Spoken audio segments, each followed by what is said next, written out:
when most kids were out getting stung by bees and playing badminton or whatever it is that kids play, I was playing guitar and soldering.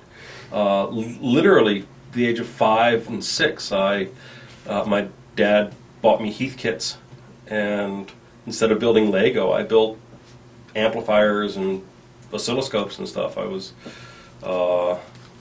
encouraged in that direction.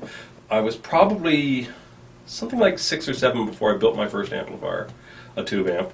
And I didn't build it from scratch. My older brother Steve had a twin reverb, and I wanted something like that too, but I'm not sure anyone wants to hear a 6-year-old play through a twin reverb.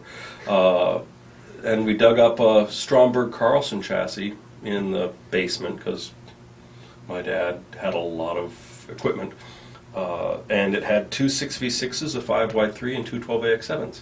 In essence, a Tweed Deluxe topology, if you will, without quite the same circuit, but the same transformers, more or less. And Dad talked me step by step through how to change this Stromberg Carlson theoretically hi-fi or maybe PA design into a more Fender-like circuit.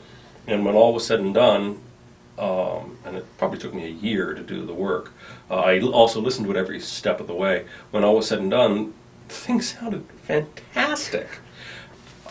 So for years, whenever I'd find an old Bogan PA head or something like that, I'd mod it and use it myself or sell it to a friend, and I had friends buying stuff like that at garage sales for $10. And so this was one of my big hobbies when I was a kid.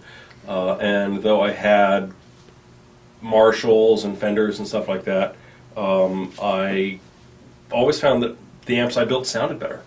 I supported myself by doing repairs and mods, and found that at that point an awful lot of people were buying old Tweed basements, and sometimes paying $1,000 or more. Now mind you, we're talking about 1986, now they're a heck of a lot more than $1,000, but in '86 $1,000 was a hell of a lot of money for an old amplifier, and only to discover that they were too noisy to record and too unreliable to take on the road. So they'd bring them to me, and for another $1,000 or so, I'd go through them with a fine-tooth comb and make them really quiet and really, really reliable. And I had quite a who's who of rock and roll clientele from doing that, and realized, okay, well, maybe the world needs a well-made Fender Bassman.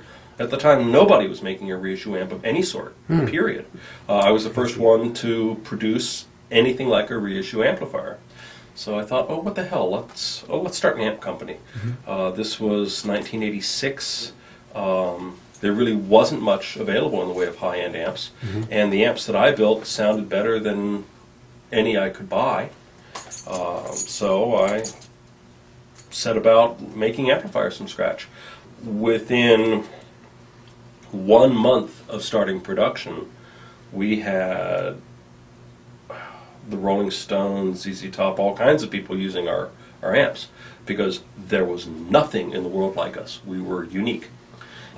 And that's how we got started building amplifiers. It was a hobby that was something I loved, because nobody bought my records or CDs, so I couldn't really live from that.